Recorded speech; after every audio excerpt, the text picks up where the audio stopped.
사업자의 지정을 취소할 수 있는 사유, 취소할 수 있는, 할 수 있는 고출 딱 꺼놔요. 그 지정 취소 처분은 재량 처분으로 법이 규정되어 있어요. 하여야 한다 하는 규정은 없어요.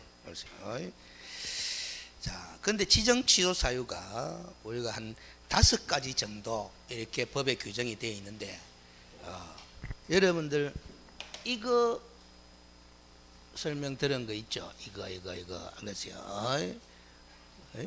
지금 그 문제는 뭘 묻는 거냐 하면은, 알았어요?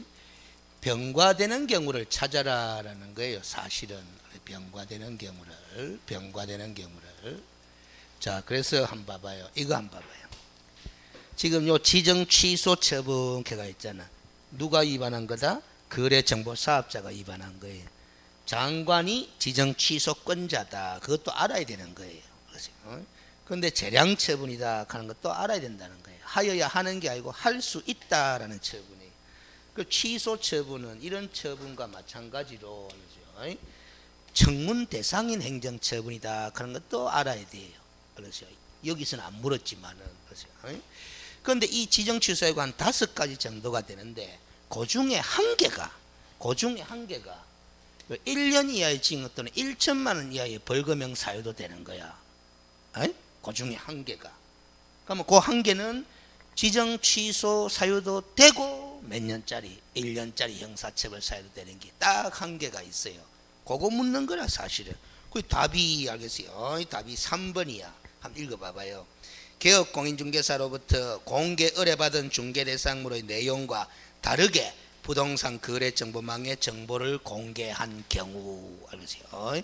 그 거래정보 사업자는 지정 취소 사유도 되고 몇 년짜리, 1년짜리 형사처벌 대상도 되는 거예요.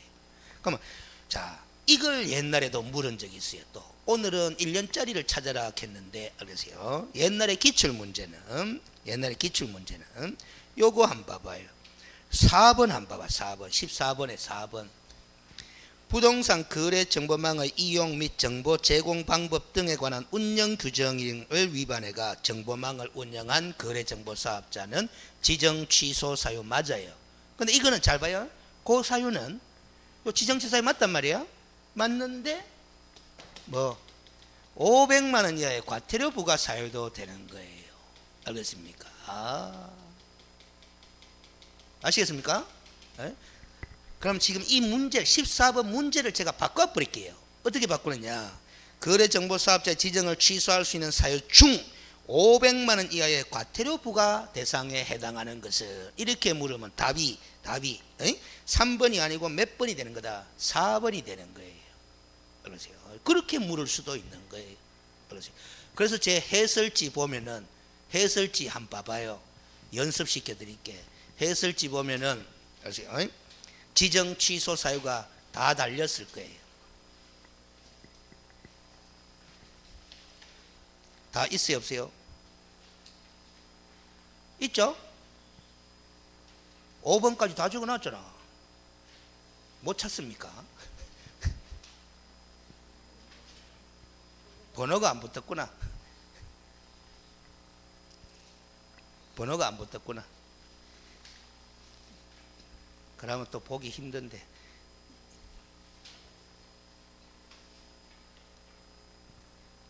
원장님이 급하게 편지 바른 바람에 그러세요.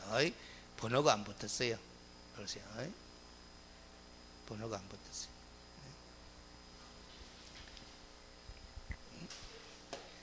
찾긴 찾았어요. 찾았는데 거기에 지정 취소 사유가 1번부터 5번까지 있죠. 있죠. 그런데 알겠어요. 2번 끝에는 관로액 얼마 돼 있노? 500 적어놨지. 그렇죠? 3번 끝에는 관로액 얼마 돼 있어요? 1년이었지. 그 말이 바로 뭔 소리냐? 500 적힌 거는 500만의 과태료 부과 사유도 된다라는 소리고, 1년 적힌 거는 1년 이하치면 또 1천만의 벌금형 사유도 된다라는 거예요. 이제 그 자료를 보는 요령 알겠죠? 그런 기다 말이에요. 그렇죠? 뭘 물을지 모르는 거예요. 우리가. 그 번호를 안 붙이는 바람에. 근데 자 7번 봅니다. 알겠어요? 이걸 적어놔요. 적어놔요. LDW 적어놓으라고. 1375 LDW, 영어로 LDW 1375 골뱅이 tsu.ac.kr tsu.ac.kr. 에? 이건 숫자고 1375는 요 tsu.ac.kr 이메일 주소다 이 말이지. 알겠어요? 그 이메일 주소로 알겠어요? 그 모의고사 문제와 해설지를 주세요. 아마 제가 보내드릴 테니까 그거는 번호가 다 붙어 있어. 알겠어요? 오케이? L 이대운 아닙니까? 이대운 LDW. 알겠어요? 됐어요? 제가 보내드린 자료에 보면은 알겠어요? 문제 바로 밑에 해설이 다 있어요. 근데 원장님이 편집하는 바람에 뭐 해설을 따로 띄는 바람에 그 번호를 안 붙여놨을까요? 됐죠? 그럼 항상 공부하다가 알겠어요? 모르는 점이 있으면은 그 메일에 질문을 넣어놔요. 그러면 제가 시간 나는 대로 틈틈이 답을 해놓으면 되니까. 알겠어요? 여러분들이 지금은 아마 기본서를 안 볼 거고 문제를 막 여기저기서 구해가 많이 풀어볼 거예요. 그런데 어디가 틀린, 이 지문이 틀렸다 하는데 어디가 틀린지 잘 못 찾는 지문도 있을까 아니라. 알겠어요? 그런 걸 물어보라 이 말이죠. 알겠어요? 자, 그 다음에 15번 문제로 갑니다.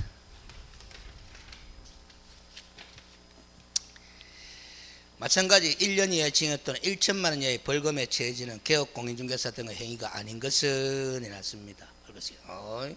이거 묻는 거예요. 이 사유가 아닌 걸 찾아라 라는 소리야. 알겠어요? 이 사유가 2번 봐봐요.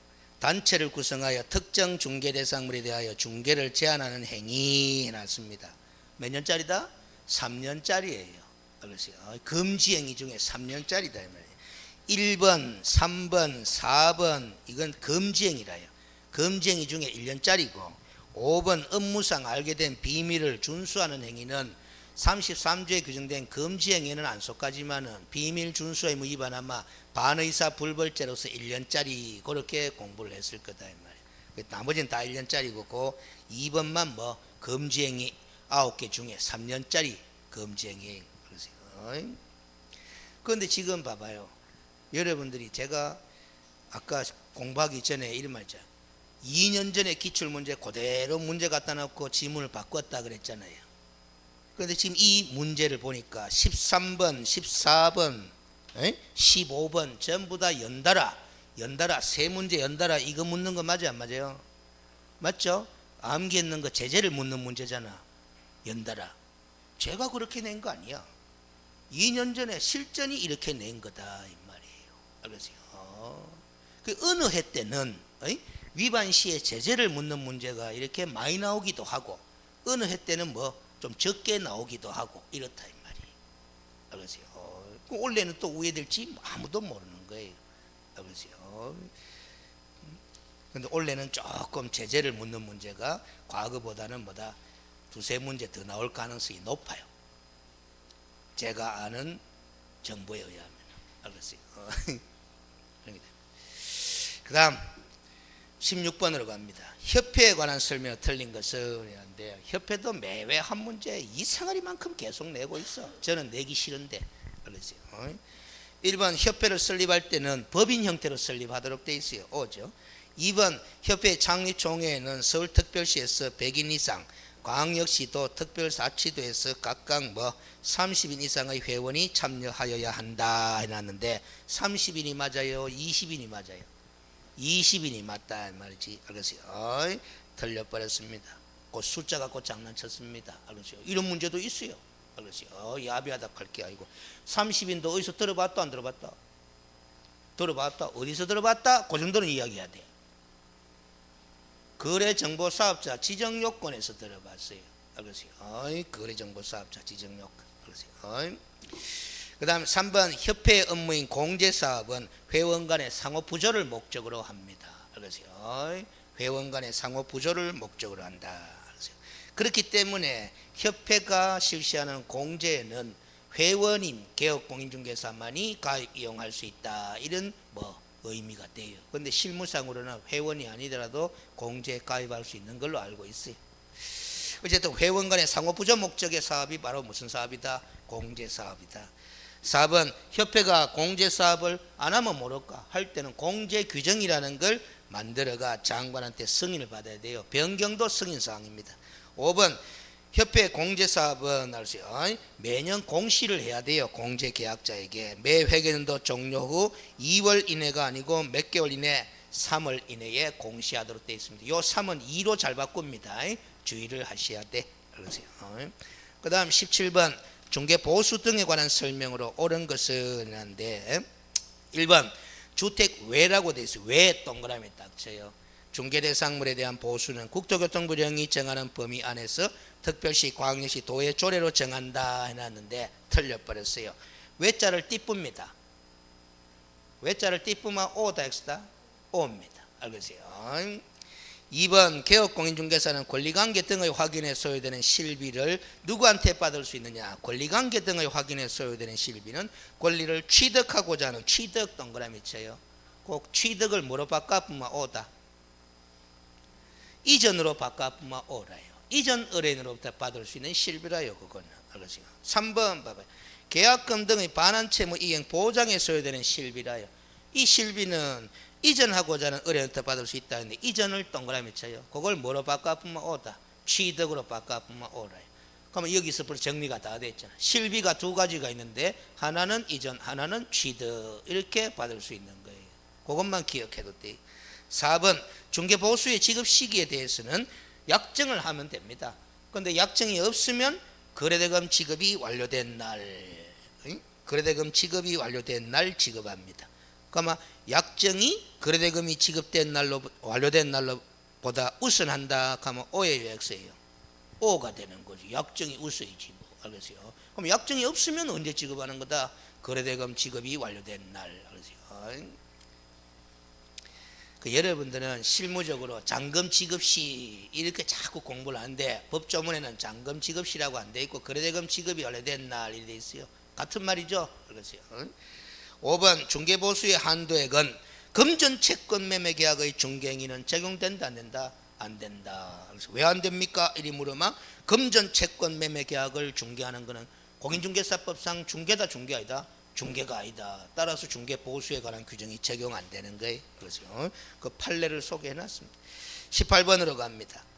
행정제재처분 효과의 승계 등에 관한 설명으로 옳은 것은 해놨어요. 행정제재처분의 효과의 승계. 행정제재처분의 효과의 승계. 자, 그림. 제 수업을 들은 사람은 이 그림이 낯설지는 않을 거고 안 들은 사람은 낯설 거예요. 알겠어요? 이 그림을 제가 그린 거고 법조문에는 이렇게 되어 있습니다. 알겠어요? 법조문에는 요서부터 읽어볼게요. 요서부터 폐업신고 전의 개업공인중개사에 대하여 업무 정지처분, 과태료 처분의 위반 행위를 사유로 행한 행정처분의 효과는 폐업일이 아니고 처분일로부터 1년간 재등록 개업공인중개사에게 승계된다 해놓은 거예요. 이 규정을 만들어 놓기 때문에 이 최근 1년 이내 시리즈 3개가 의미가 있는 거야. 알겠어요? 왜 하필이면 최근 1년 이내만 이렇게 가중처분하느냐? 바로 승계시키기 위한 거다 이 말이에요. 알겠어요? 다음 재등록 개업 공인중개사에 대하여 폐업신고 전의 등록 취소나 업무 정지 처분의 위반 행위에 대한 행정처분을 할 수 있다. 누구한테? 요 사람한테. 알겠어요? 그러나 폐업기간이 3년을 초과하면 등록 취소 못 내리고 폐업기간이 1년을 초과하면 업무 정지를 못 내린다라는 겁니다. 알겠어요? 폐업신고 전의 위반 됐고 행정처분을 재등록 개업 공인중개사에게 함에 있어서는 폐업기간과 폐업사유 등을 고려해서 내리도록 해라. 이렇게 법조문을 만들어 놓은 걸 제가 그림으로 이렇게 정리한 거예요. 알겠어요? 개업 공인중개사가 폐업신고 전에 업무 정지 처분이나 과태료 처분 위반 행위를 사유로 받은 행정처분이라요. 이미 받았어. 과태료나 업무 정지. 그 처분의 효과는 처분 받을 날로부터 폐업 신고일이 아니라 처분일로부터 재등록 개업 공인중개사에게 승계된다. 그래서 최근 1년 이내 시리즈 규정을 재등록 개업 공인중개사에게도 적용하기 위해서 이런 승계 규정을 만들어 놓은 거다. 그리고 폐업 신고 전의 개업 공인중개사가 등록 취소 위반 행위, 업무 정지 처분 위반 행위를 저질렀는데 받았다 안 받았다? 안 받았다. 그래가 다시 등록했는데 과거 위반 행위가 들켰다. 그러면 등록 취소가 들키 있으면 등록 취소 내릴 수 있고, 업무 정지가 들켰으면 업무 정지 내릴 수 있는데, 각각 폐업 기간이 3년 초과하거나 1년을 초과하면 등록 취소 못 내리고 업무 정지 못 내린다라는 소리예요. 이걸 물은 거죠. 기억 읽어봐요. 폐업 신고 전에 개업 공인중개사에게 한 업무 정지 처분의 효과는, 업무 정지 처분의 효과는 처분일로부터 2년간 승계됩니까? 1년간 승계됩니까? 1년간. 그럼 기억은 X죠? 니은 폐업 기간이 2년을 초과한 재등록 개업 공인중개사에 대하여 폐업 신고 전의 업무 정지 사유에 해당하는 위반 행위를 이유로 행정 처분을 할 수 없다 해놨습니다. 1년만 초과해도 업무 정지 못 내리잖아. 그럼 2년이나 초과되었으니까 당연히 내린다 못 내린다? 못 내린다. 오죠. 디귿 폐업 신고 전에 개업 공인중개사에게 한 과태료 부과 처분의 효과는 처분일로부터 10개월 된 때에 재등록 개업 공인중개사에게 승계된다. 1년간 승계되니까 10개월 된 때는 승계되는 거 맞죠? 5일 된다 이 말이지. 알겠어요? 리얼 폐업 기간이 3년 6개월이 지난 재등록 개업 공인중개사에게 폐업 신고 전의 중개사무소 개설 등록 취소 사유에 해당하는 위반 행위를 이유로 개설 등록 취소 처분을 할 수 있다 없다? 없죠. 몇 년이 초과됐으니까 3년이 초과됐으니까. 그래서 답은 4번 니은 디귿 리얼이 답이 되는 거죠. 됐습니까? 그렇죠. 봐봐요. 법 조문의 문장을 갖다 이렇게 굳이 사례로 만든다고 억지로 만드는 거예요. 알겠어요? 19번 법인이 중개사무소를 개설하려는 경우, 개설 등록 기준 부합하는 것을 모두 골라라 해놨습니다. 법인의 등록 기준은 심심찮게 나온다라는 거죠. 법인의 등록 기준은.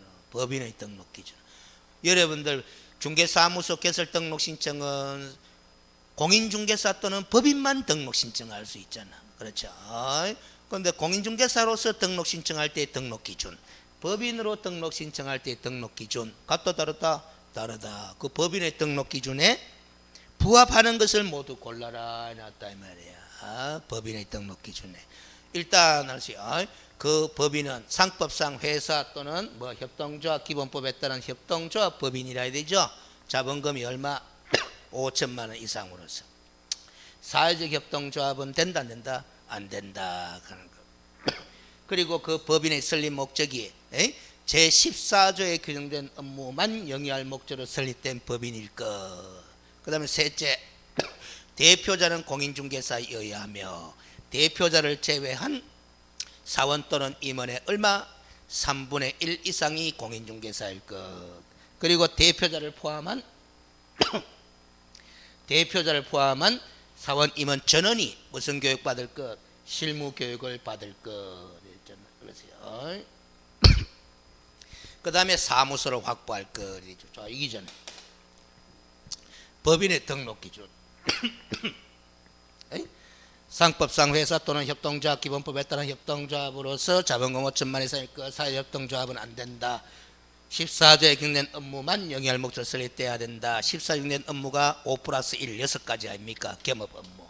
대표자는 공인중개사에 의하고 제외한 사원 또는 임원의 3분의 1 이상이 공인중개사에 되고, 대표자와 전원이 실무교육 받아야 되고, 그 다음에 건축물 대장이 된 건물의 사무소를 확보해야 되고, 이게 등록 기준이잖아. 법인의 등록 기준이잖아. 그러세요. 여기에 부합되는 걸 모두 골라라 하시니까 기업 한명회사도 상법상 회사 맞아 안 맞아요? 맞지. 응? 법인의 대표자를 제외한 사원의 3분의 1 이상이 공인중개사로 구성되어 있다. 등록 기준에 부합되죠? 니은 사용 승인을 받았으나 건축물 대장이 없는 건축물의 사용 대차 계약으로 사무소를 확보하였다. 사용 승인 받았으니까 됐죠? 그 건축물 대장이 없어도 사용 승인 받으면 사용할 수 있잖아. 그 다음에 디귿 법인의 설립 목적에 부동산 개발업이 포함되어 있다. 부동산 개발업. 자, 칠판 봐요. 부동산 개발업이라는 게 14조에 규정된 업무에 속하나 안 속하나? 안 속하지. 개발에 관한 상담이 속하지. 그렇죠. 그럼 이건 등록 기준에 부합된다 안 된다? 안 된다. 그러면 기억 니은 답 3번이 된다 이 말. 알겠어요? 문제는 봐봐요. 문제는 등록 기준을 물었는데 결국에는 14조 겸업 업무를 아나 모르나를 같이 섞어가 묻는 거다 이 말이야. 알겠습니까? 그 다음 20번으로 갑니다. 보상금을 지급받을 수 있는 신고 또는 고발의 대상을 모두 골라라 해놨어. 그러세요. 모두 골라라 해놨어. 기억, 법정 중개 보수를 초과하여 수수하는 행위를 한 자, 금지행위죠. 이 금지행위는 신고 고발하면 욕만 얻어먹는다 했다 이 말이지. 알겠어요. 보상금 지급 대상이 아니다. 알겠어요. 니은, 중개 대상물에 대한 표시 광고를 한 개업공인중개사 아닌 자 해놨다. 아닌 자 동그라미 칩니다. 알겠어요. 보상금 지급 대상입니다. 요거 1년짜리거든. 1년이야 지금 1천만의 벌금형에 해당하는 사람입니다. 디귿, 개업공인중개사 등에게 중개대상물을 시세보다 현저하게 높게 표시하도록 강요한 자 해놨습니다. 중개대상물을 시세보다 현저하게 높게 표시하도록 광고한 자 해놨습니다. 요것도 보상금 지급 대상이 됩니다. 그러세요. 대상. 자, 봅니다.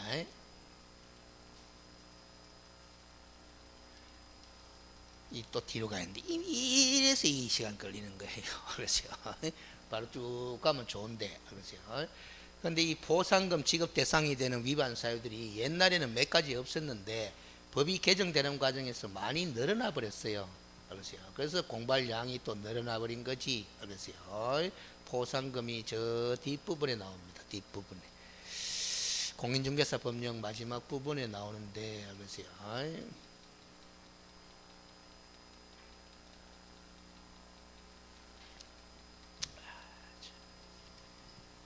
자, 봐봐요. 나오네. 7번 봅니다.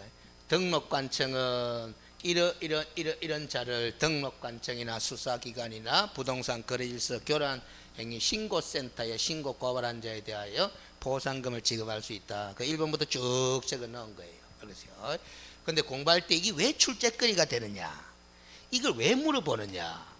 우리 공인중개사법상의 모든 불법이 다 보상금 지급 대상이 아니기 때문에 그런 거예요. 막말로 법정 중개보수를 초과해서 수수한 행위는 금정이로서 불법이잖아. 근데 그거 신고 고발해봤자 보상금 지급 대상이 안 속한다라는 거죠. 안 속한다라는 거야. 요 한번 봐봐요.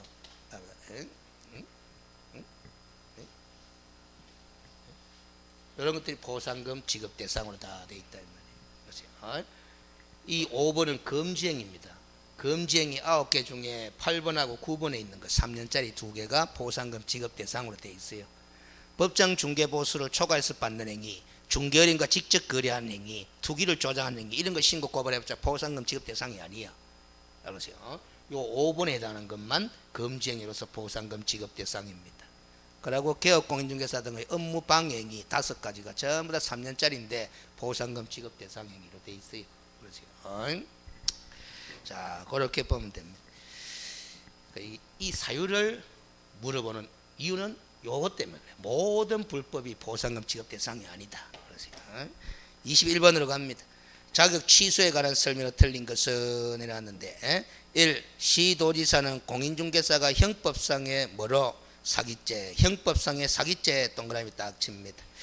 300만 원 이상 벌금형의 선고를 받은 경우에는 그 자격을 취소해야 한다 해놨습니다. 알았어요? 틀렸습니다. 자, 근데 벌금형도 동그라미 딱 치봅니다. 그러세요. 이 벌금형. 자, 그래서 우리가 공인중개사 자격 취소 사유가 4가지나 있는데, 알았어요. 그 중에 한 가지가 이래요.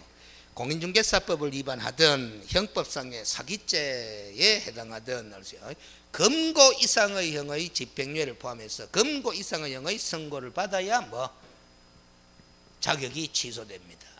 그 형법상 사기죄를 저질러 가지고 금고 이상이 아니고 벌금형에 끝일 때는 자격 취소한다 뭐한다? 못 한다라는 거예요.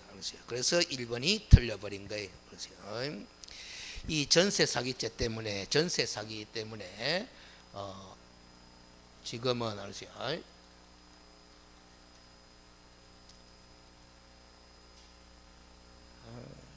나오나?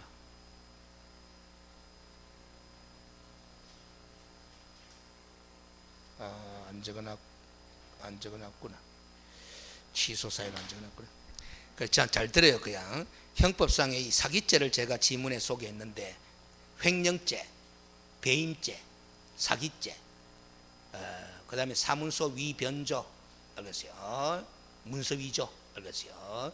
그리고 범죄단체 조직, 그렇죠? 이런 죄를 저질러가 금고 이상의 형의 선고를 받아도 자격 취소가 되게 되어 있습니다.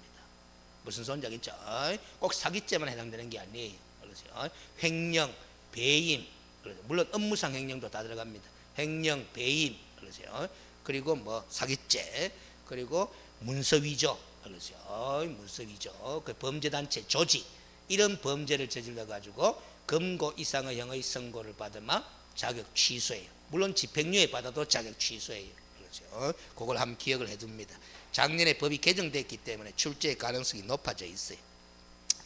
그 다음 21번에 2번 지문으로 갑니다. 자격이 취소된 자는 자격 취소 처분을 행한 시도지사에게 자격증을 반납해야 됩니다. 며칠 이내 반납한다? 7일 이내 반납합니다. 반납 안 하면 100만 원 이하의 과태료 부과 대상이에요. 3번 자격 취소 3년이 경과되지 아니한 자는 공인중개사가 될 수 없습니다. 응시 자격이 없습니다. 그 다음에 4번 공인중개사인 개업 공인중개사가 자격 취소 처분을 받으면 등록이 취소됩니다. 자, 물어보겠습니다. 공인중개사인 개업 공인중개사가 자격증도 있고 등록증도 있잖아요. 그러면 자격증도 있고 등록증인데 자격증이 취소돼 벌써. 그러면 등록증은 당연히 취소입니다. 왜 당연히 취소입니까? 그 이유가 뭡니까?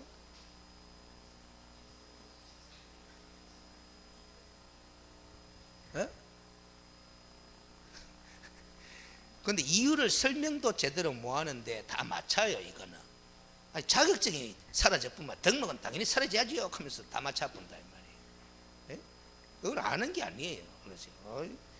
결격 사유가 되기 때문에 등록이 취소되는 거예요. 자격 취소 후 3년이 경과되지 아니한 자가 결격 사유잖아요.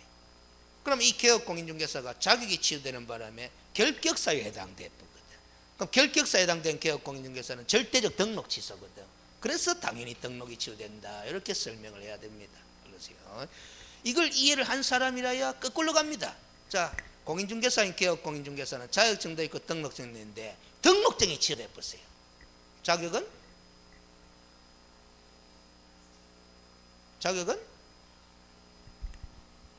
이거 물으면 또 어려워진다 이 말이에요. 알겠어요? 자, 봐봐요. 이거 물어볼 적도 있는데 자주 묻지는 않더라고. 어려워서 그런가. 공인중개사인 개업 공인중개사. 그렇죠? 이 사람은 요거는 등록증이 있고, 그렇죠? 요거는 자격증이 있다는 소리잖아. 자, 그러면 이게 취소가 되었어요. 그러면 자격은 취소가 될까 말까? 요거 물어보잖아. 알겠어요? 대부분 사람은 안 돼요. 뭐 이렇게 산다 이 말이에요. 될 수도 있고 안 될 수도 있는 거예요. 그렇죠? 무슨 소리인지 알죠? 그래서 될 수도 있고 안 될 수도 있기 때문에 시험 출제자가 이걸 물으려면 어렵게 낼 수밖에 없어. 왜 그러냐면 이 등록이 취소된 원인이 있을 거다 없을 거다? 원인이 있겠죠? 그 원인은 제가 제시했나 안 했나? 안 했잖아요. 그걸 제시하면서 물어봐요. 그 원인이 뭐냐에 따라서 취소될 수도 있고 뭐 안 될 수도 있는 거거든. 그래서 예를 들어서 봐봐요. 이 사람이 알았어요. 이 사람이 형법상 사기쳤어. 알았어요. 사기쳤어. 알았어요. 사기쳤어. 알았어요. 사기쳐가지고 알았어요. 사기쳐가지고 징역 6개월이 선고됐어요. 알았어요. 그럴 수 있죠. 그러면 요거 무슨 사유입니까? 등록 취소 사유거든. 결격 사유라 가지고. 그럼 등록 취소돼요. 그런데 이게 원인이잖아. 이거 원인이면 무슨 사유도 되노? 취소 사유도 되잖아. 봐봐. 형법상 사기죄로 금고 이상 형 선고 받았잖아요. 그럼 자격 취소 아닙니까? 그런데 알겠어요. 이 사람이 공인중개사법 위반해가지고 알겠어요. 벌금 500만 원 선고 받았어요. 그럼 이것도 결격사유거든. 이 법을 위반하여 300만 원 이상의 벌금을 선고받고 3년이 경과되지 않은 자 결격사유잖아요. 그럼 등록 취소되거든. 이게 원인이 돼가 등록 취소됐구만. 봐봐요. 벌금에 그치잖아요. 자격 취소된다면 안 되는 거예요. 그러니까 원인을 적어주면서 문제를 내거든. 그러면 될 수도 있고 안 될 수도 있고 판단이 어려워져요. 낸 적도 있습니다. 근데 자주 묻지는 않았더라고. 그래서 출제위원들이 공부를 더 하면 아는데 공부 안 하면 모릅니다. 자, 그 다음 21번에 5번 자격 정지 기간 중 동그라미 딱 치네요. 다른 개업 공인중개사의 소속 공인중개사 됐다. 이중 소속 아닙니까? 정지 기간 중에 이중 소속하면은 자격 취소지 뭐. 알겠어요? 그럼 취소는 누가 내린다? 시도지사가. 맞네. 자격을 취소할 수 있다고 하고 해야 한다. 맞네. 알겠어요? 오다 이 말이야. 알겠어요? 그 20을 틀린 것은 1번이 되네. 알겠어요? 22번 봅니다. 부동산 거래 신고 등에 관한 법령상 경제 및 지가의 동향과 거래단위 면적 등을 종합적으로 고려하여 문제는 되게 길어. 그래서 용도별 면적 이하의 토지에 대한 토지 거래 계약을 체결하는 경우에는 토지 거래 계약 허가가 필요하지 않다. 잘못 연결된 것은 이났어요. 문제가 길 수밖에 없는 것은 이의 신청을 없애기 위해서 또 무엇을 물어보는가를 정확하게 제시하기 위해서 문제가 길어질 수밖에 없어요. 그래서 답 몇 번입니까? 2번이죠. 주거지역은 옛날에는 180 맞았어요. 옛날에 바뀌었는데 법이 바뀌어가 지금은 얼마예요? 60이죠. 60제곱미터입니다. 그렇지. 60입니다. 60. 그렇지. 60입니다. 그렇지. 60입니다.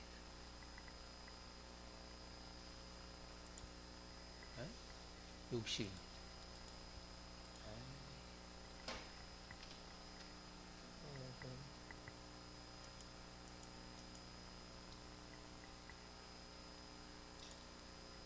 60입니다. 자, 칠판 한번 보겠습니다.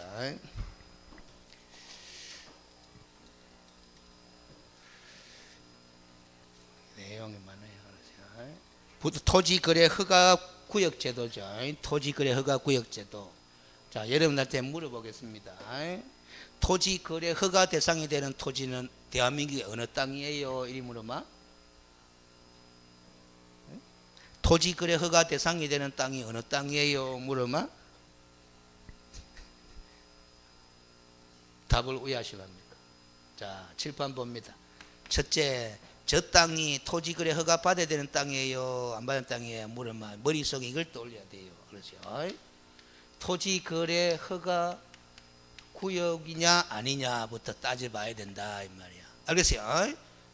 시도지사나 장관이 토지거래 허가구역으로 지정했는 땅이 있다 없다? 있다 이 말이야. 그 땅에만 허가받는 거예요. 지정 안 된 땅이면 허가 대상이다 아니다? 아니다라는 거죠. 그럼 지정된 땅이면 무조건 허가받아요? 허가 안 받을 수도 있어요.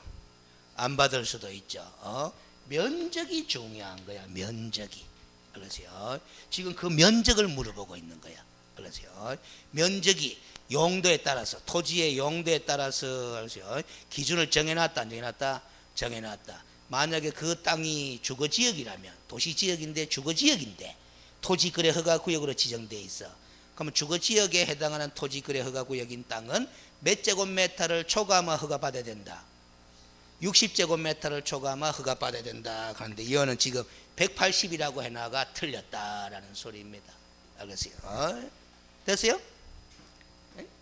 면적 기준이 있다 이 말이지. 알겠어요? 그 다음 또 세 번째 이것까지 알아야 돼요. 잘 봐요. 무조건 토지거래 허가받는 게 아니고 이 기준에도 부합되지만은 소유권과 지상권, 소유권과 지상권의 설정 및 이전에 관한 유상계약만 허가받도록 되어 있다라는 거죠. 알겠어요? 토지도 전세계약 체결할 수 있어 없어요? 전세권 설정계약 체결할 수 있어 없어요? 토지 있지. 그러세요? 토지라는 부동산도 전세권 설정할 수 있잖아. 그렇죠? 그런데 토지거래 허가 구역 맞아.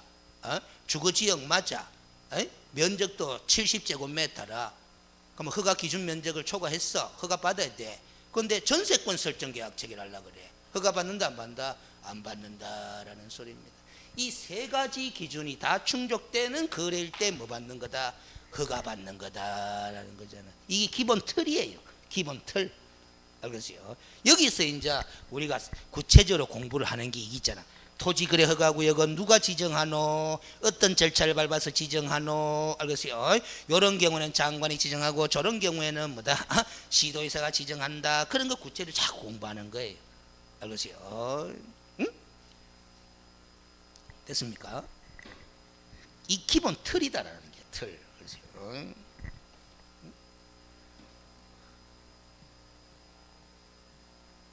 자, 칠판 봅니다.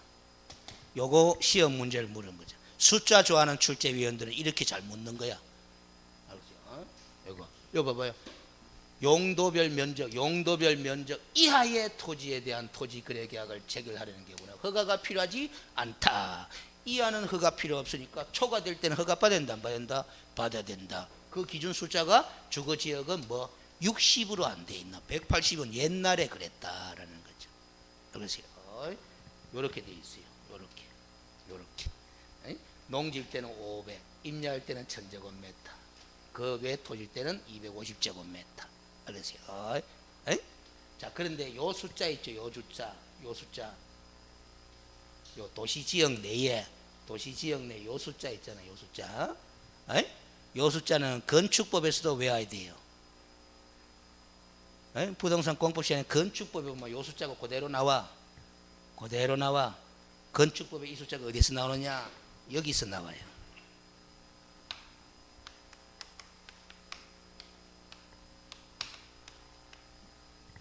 무슨 제한? 대지 분할 제한. 알겠어요? 무슨 소리였지? 그 도시 지역 내에 알겠어요? 이런 지역에 따라서 요 면적에 미만되도록 대지를 분할한다, 뭐 한다라는 거예요. 너무 협소한 땅덩어리를 만들어서는 된다, 안 된다? 안 된다라는 거예요. 알겠어요? 요 숫자 그대로입니다. 알겠어요? 건축법에서 건축법에 요 주제도 시험 문제 이따금씩 낸다, 안 낸다? 냅니다. 공법 시험 문제로. 요 숫자는 그대로 활용하시면 돼. 알겠어요?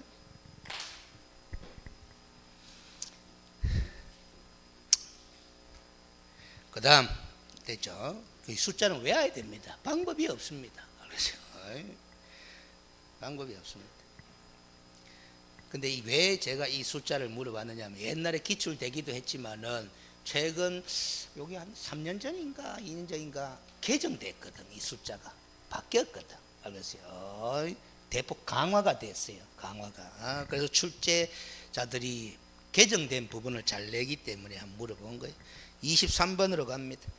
부동산 거래 신고 등에 관한 법령상 보상금에 관한 설명으로 옳은 것을 모두 골라라. 자, 일단 머릿속에 이 생각도 해야 되죠. 공인중개사법에도 보상금 제도가 있는데 부동산 거래 신고법에도 무슨 제도가 있다? 보상금 제도가 있다라는 거죠. 알겠어요? 부동산 거래 신고법에도 보상금 제도가 있다라는 거예요. 이거 봐봐 나오잖아. 알겠어요? 보상금 제도가 있다라는 거예요. 요 내용은 공인중개사법이 아니고 무슨 법? 부동산 거래 신고법. 그러니까 1번, 2번, 3번, 4번, 5번, 6번 이런 것들이 바로 뭐다? 부동산 거래 신고법상의 보상금 지급 사유예요. 지급 사유들이에요. 알겠어요? 지급 사유다. 지급 사유다. 요 관로 적어 놓은 것들은 다 과태료 금액들이에요. 과태료 금액들. 알겠어요? 부동산 거래신고법상에 위반되는 것들로서 이런 것들은 보상금 지급 대상이다라는 거지. 알겠어요? 자, 문제 하나씩 봅시다. 23번에 기업 부동산 거래계약 신고 대상에 해당하는 계약을 체결하지 아니하였음에도 불구하고 알겠어요? 거짓으로 신고한 자에 대한 신고 보상금은 여기까지 딱 읽었어요. 여기까지 읽었어요. 요 있네. 요 있네. 요 2번 뭐고 부동산 거래계약 신고 대상 해당하는 계약을 체결하지 아니하였음에도 불구하고 거짓으로 신고한 자, 이거 300만 원의 3천만 원 이하의 과태료 부과 대상인데, 요걸 신고 고발하면 보상금 주는 거 맞아요. 그럼 언제 주느냐라는 거지. 읽어봐요. 그 신고 사건에 대하여 뭐가 된 경우에 지급한다. 줄 거예요. 과태료가 부과된 경우에 지급한다. 그거 줄 거예요. 과태료가 부과된 경우에 지급한다. 줄 거네. 요 한번 봐봐요. 요 한번 봐봐. 과태료가 부과된 경우 보상금을 지급해야 한다. 그렇게 돼 있잖아. 그렇지. 과태료가 부과된 경우에 지급합니다. 아까 3천만 원의 과태료 부과 사유라고 그랬잖아. 그럼 과태료 부과할 거 아닙니까? 그렇죠? 그 과태료가 부과된 경우에 보상금을 지급한다라는 거예요. 그렇지. 그 다음 니은을 봐봐요. 거짓이나 그 밖에 부정한 방법으로 토지거래계약 허가를 받은 자에 대한 신고 보상금. 거기까지 읽었어요. 거기까지 읽었어요. 요 한번 봐봐요. 요 한번 읽어봐.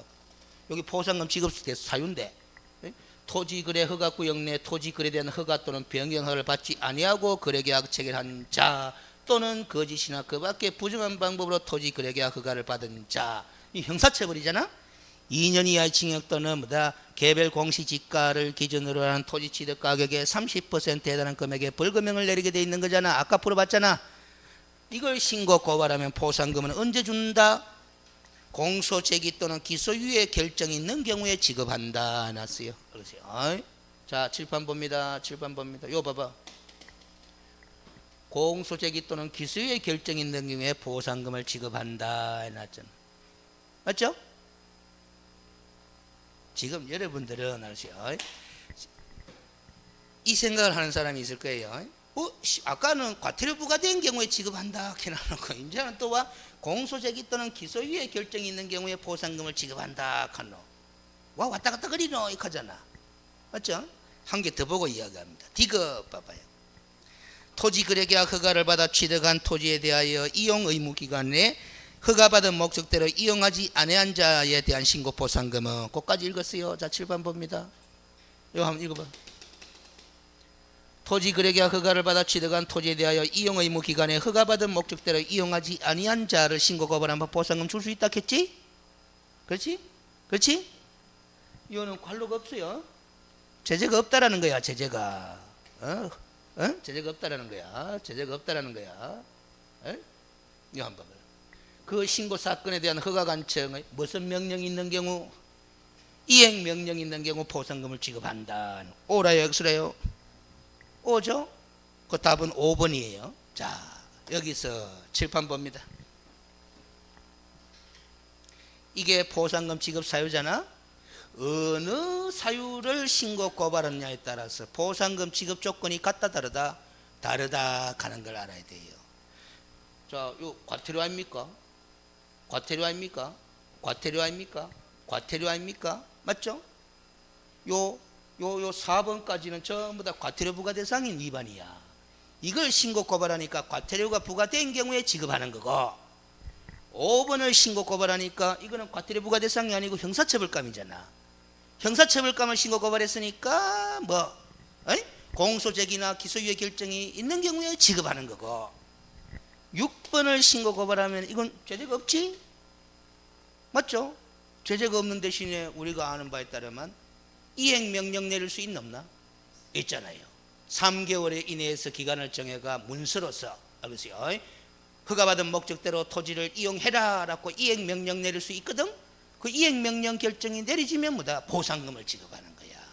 그러면 이행명령을 받고도 이행하지 않으면 무슨 강제금 부과할 수 있다? 이행 강제금 부과할 수 있다. 그리고 공부했죠. 자, 그럼 봐봐요. 이게 공부의 틀이잖아.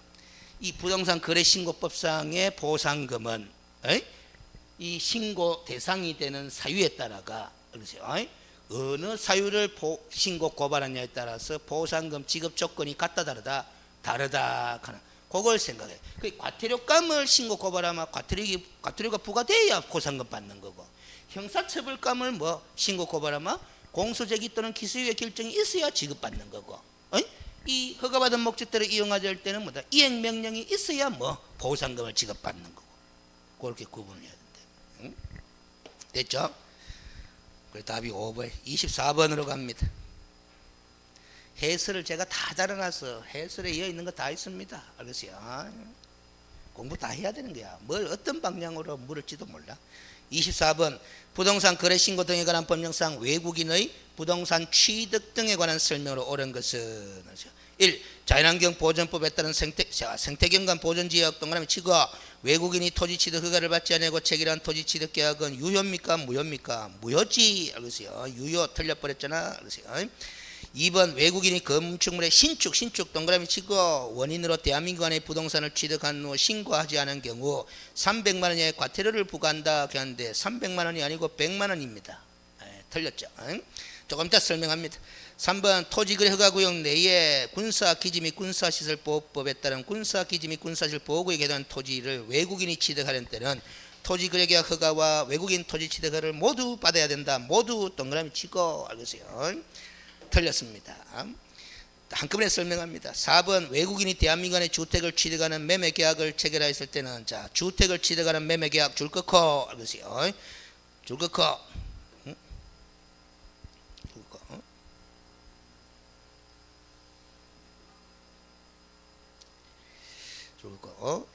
그 위에다 적습니다. 뭐라고 적느냐 하면은 뭐라고 적느냐 하면은 이렇게 부동산 거래 신고, 부동산 거래 신고라고 적어요. 조금 더 설명합니다. 5번 외국인이 야생물 보호 및 관리에 관한 법률에 따른 야생생물 특별 보호구역 동그라미 치고 해당하는 토지를 허가를 받지 아니하고 취득계약을 체결한 경우는 2년 이하의 징역 또는 2천만 원 이하의 벌금에 처한다. 2년 이하의 징역 또는 2천만 원의 벌금에 줄 것고 5번이 5입니다. 답이 5번이죠. 그래서요. 자, 칠판을 보겠습니다. 그래서요. 칠판을 보겠습니다. 외국인 부동산 취득 등에 관한 특례를 묻는 겁니다. 그래서요. 외국인 부동산 취득 특례를 묻는 거다 이 말이지. 외국인 등의 부동산 취득 등에 관한 특례를 묻는 문제라요. 그래서요. 특례를 묻는 문제라요. 자, 봅니다. 외국인 등이 대한민국 안의 부동산 등을 취득하는 계약.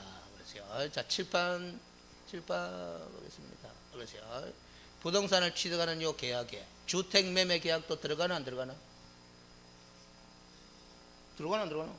들어가지 뭐. 들어가죠. 근데 관로 딱 봅니다. 뭐라고 돼 있노? 부동산 거래 신고 대상인 계약은 뭐한다?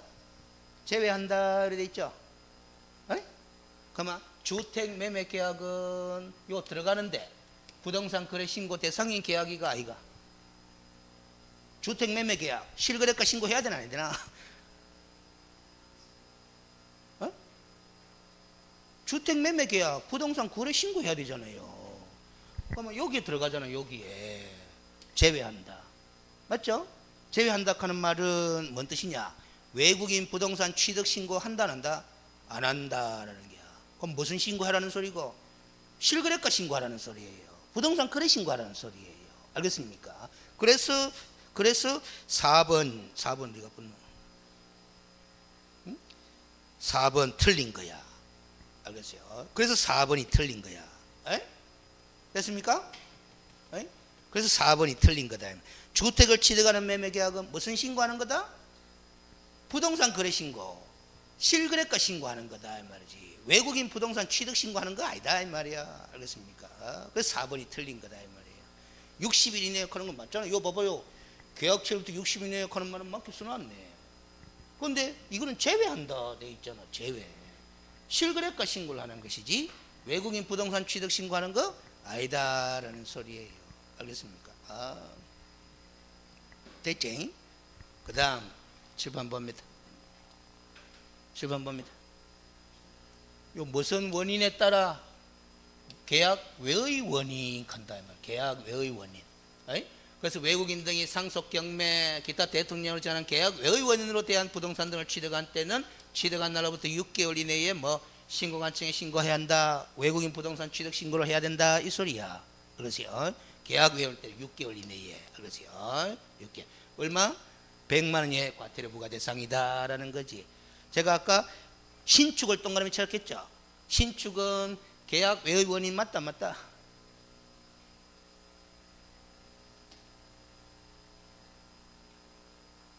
건축물의 신축, 정축, 개축, 재축 행위는 다 계약 외의 원인이다 아니다?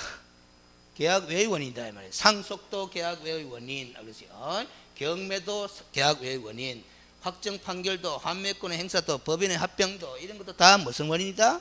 계약 외의 원인이다 이 말이에요. 알겠습니까? 오케이? 그러면 6개월 이내에 취득 날 6개월 이내에 된다 신고해야 된다. 안 하면 얼마다?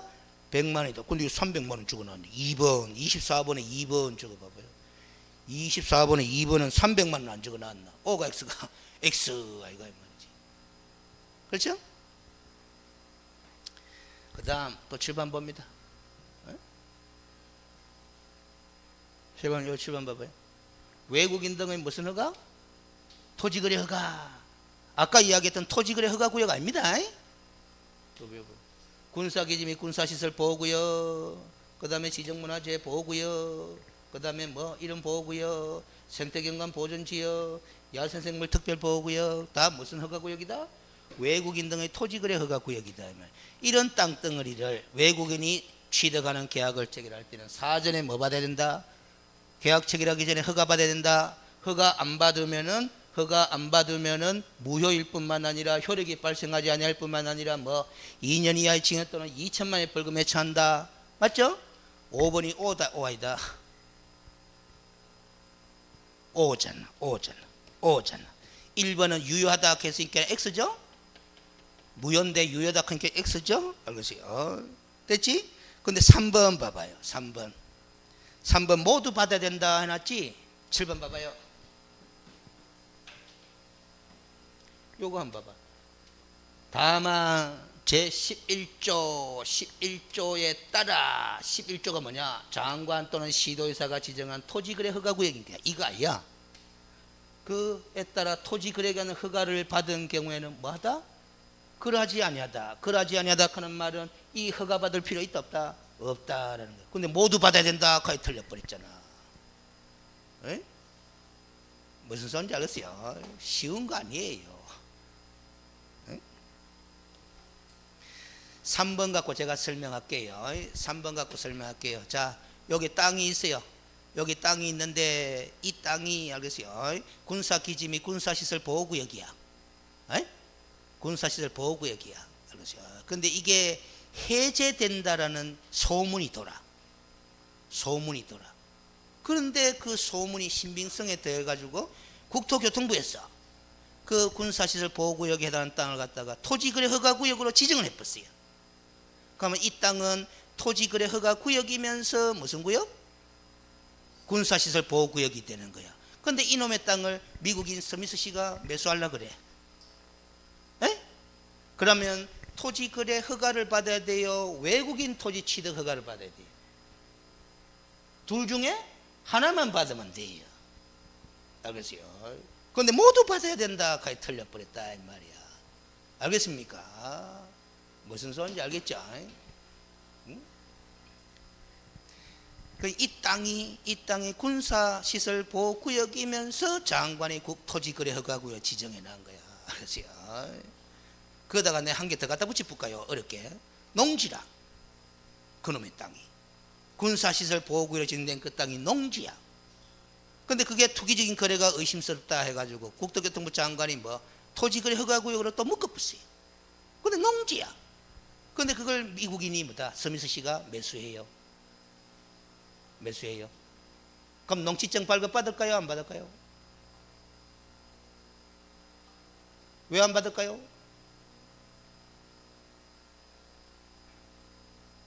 이 토지거래 허가를 받으면은 농지 취득 자격증명을 발급받은 것으로 본다 이렇게 법을 만들어 놨기 때문에 그런 거예요. 알겠습니까? 됐습니까? 그럼 실거래가 신고는 해야 되나 안 해야 되나? 해야 되죠. 사후에 계약 체결한 후에 60일 이내에 부동산 거래 신고는 별도로 해야 돼요. 그렇죠? 그러니까 토지거래 허가 받은 다음에 60일 이내에 매매계약 체결하고 난 다음에 60일 이내에 실거래가 신고는 또 별도로 해야 돼요. 그렇죠? 됐죠? 24번 해결. 25번으로 갑니다. 이행 강제금에 관한 설명이다. 옳은 것을 모두 골라라. 이래서 부동산 거래 신고법상에 뭐다? 이행강제금. 이행강제금 하면 실거래가 신고제도에서 나오는 게 아니고 토지거래허가구역제도에서 나오는 겁니다. 토지거래허가구역제도. 왜냐? 토지거래 허가받은 목적대로 토지를 이용해야 된다. 해야 된다. 토지 이용 의무가 주어지기 때문에 그 이용 의무를 이행하지 않으면 뭐다? 이행 명령을 내릴 수 있는 거거든. 알겠어요?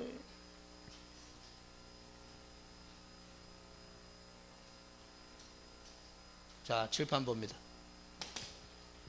토지거래계약 허가를 받은 자는 대통령 제한 사유가 있는 경우 외에는 5년의 범위 내에서 2년이든 3년이든 5년이든 그 토지를 허가받은 목적대로 이용해야 될 의무가 있다라는 게 이게 토지 이용 의무야. 그렇지요? 이용 의무야. 이건 기출대 문제는 놔두고 그렇지요? 자, 봐봐요. 시장 군수구청장은 토지 이용 의무를 이행하지 아니한 자에 대해서는 상당한 기간을 정하여 토지 이용 의무를 이행하도록 명할 수 있다. 그게 이행 명령이라는 거야. 알겠습니까? 그런데 농지법에 따른 이행 강제금을 부과했다라면은 이용 의무의 이행을 명하지 아니할 수 있다. 그건 농지기 때문에 그런 거고. 알겠어요? 자, 이행 명령 내릴 때는 뭐로 해야 된다? 문서로 해야 되고, 그 상당한 기간을 정할 때 몇 개월 이내로 정한다? 3개월 이내로 정해가 이행 명령을 내린다. 그런데 시장 군수구청장은 이행 명령이 정해진 기간에 이행되지 아니하면, 이행 명령을 안 따르면 토지 취득가액의 10% 범위 내에서 이행 강제금을 부과하도록 돼 있다라는 거죠. 알겠어요? 그런데 이행 강제금은 이행될 때까지 반복해서 부과한다란다. 반복해서 부과한다라는 거야. 그래서 시장 군수구청장은 최초의 이행 명령이 있는 날을 기준으로 1년에 한 번씩 그 이행 명령이 이행될 때까지 반복해서 이행 강제금을 부과한다. 그러나 이용 의무 기간 최대 5년이죠. 이용 의무 기간이 지난 후에는 이행 강제금을 부과할 수 없다라고 제한을 하고 있다 이 말이지. 알겠어요? 됐죠? 이게 이행 강제금이야. 이행 강제금. 알겠어요? 자, 기억 읽어봅니다.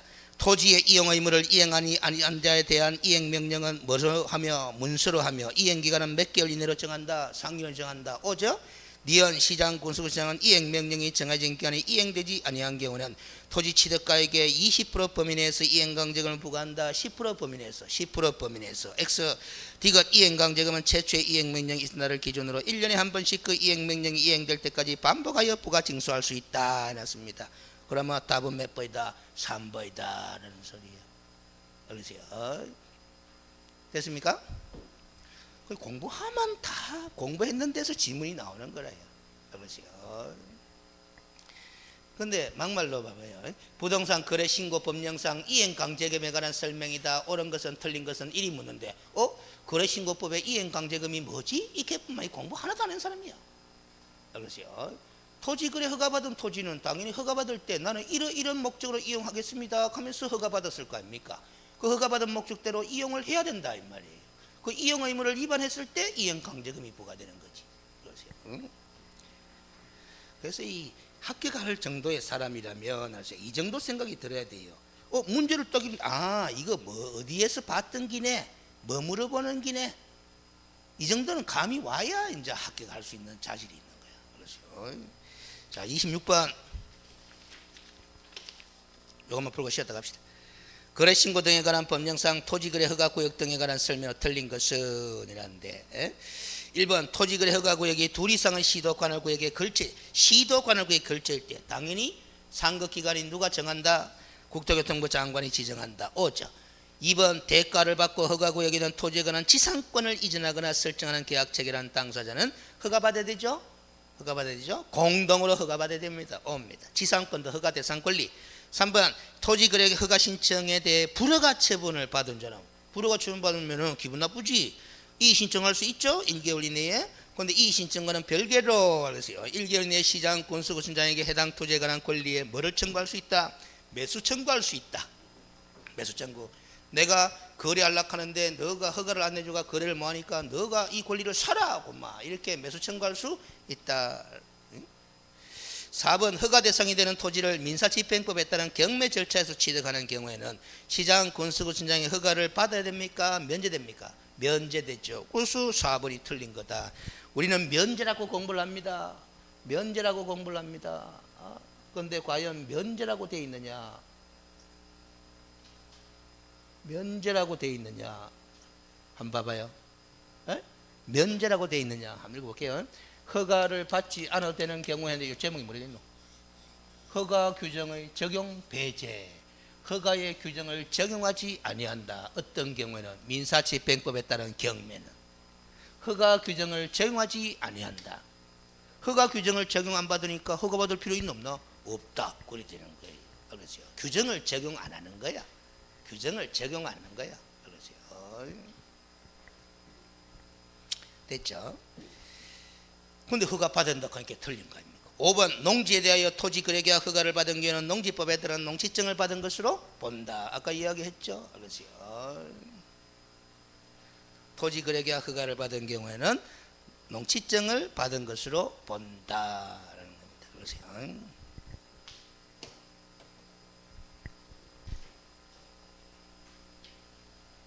근데 이런 경우에 되겠어요. 자, 이거 나도 보고 여러분들이 입찰법정에 갔어요. 법원에 입찰법정에 갔어요. 그런데 토지가 경매 물건으로 나왔어요.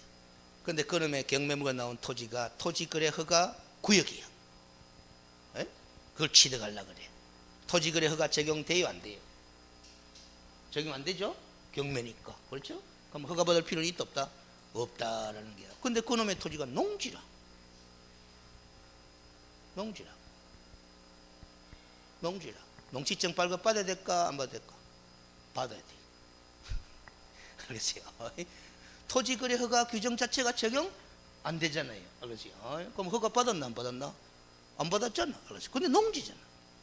근데 우리 농지법상 경매로 농지를 취득할 때도 뭐다? 농지증 발급 대상이다, 아니다? 발급 대상입니다. 알겠어요? 무슨 말인지 알지? 이런 것과 자꾸 고려가 지문을 만들어내면 어려워지는 거예요. 근데 제가 참 어려웠던 게 해마다 출제위원이 과목별로 한두 명씩 바뀌거든. 그 새롭게 들어오는 그 출제위원분이 공부를 진짜 많이 했고 또 실무를 많이 아는 사람이 들어가면은 조금 어려워지는 문제가 들어오게 돼 있어요. 그렇지? 그거는 뭐 당연한 소리입니다. 그렇지? 모르는 사람이 출제하면 뭐다 쉬운 것만 낼 수밖에 더 있나? 그렇죠. 근데 많이 아는 사람이 들어와가 출제하면 뭐다? 에? 당연히 지가 아는 범위에서 내다 보니까 어려운 문제가 끼들어오는 거예요. 그게. 그렇죠. 그래서 해마다 이게 난이도가 달라지는 거야. 그래서 여러분들은 쉽게 포기할 시험도 아니고 쉽게 뭐다 자만심 가질 시험도 아니고 그런 거예요. 그렇죠. 그래서 저는 중개사 시험에 열심히 공부했는데도 원래 떨어졌다 하면 그렇죠. 네 공부 안 했네 이런 소리 안 합니다. 열심히 해도 떨어질 수도 있어 시험이. 그렇죠. 또 대충 공부했는데도 합격할 수도 있는 시험이래 이게. 그렇죠. 비난할 것도 없고 뭐 그런 거예요. 그렇죠. 근데 스스로 자기가 되돌이켜 봐야 돼요. 내가 열심히 했는데도 떨어지면 참 안타깝죠 스스로. 알겠죠. 근데 자기 스스로 떨어졌는데 공부 안 했어. 지 스스로 생각해보니까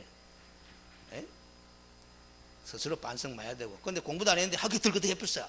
가만 부끄러운 줄 알아야 되는 거예요. 그렇죠. 근데 어디 가서 뭐다 에이 그거 3개월 만에 내 땄어 4개월 만에 땄어 이 자랑할 문제 아니다 이 말이에요. 그거. 그렇죠. 왜 그런 사람들 보면 대만 표시가 다 나는데. 그렇죠. 쉬었다 갑시다. 쉬었다가 나머지 쉬었다.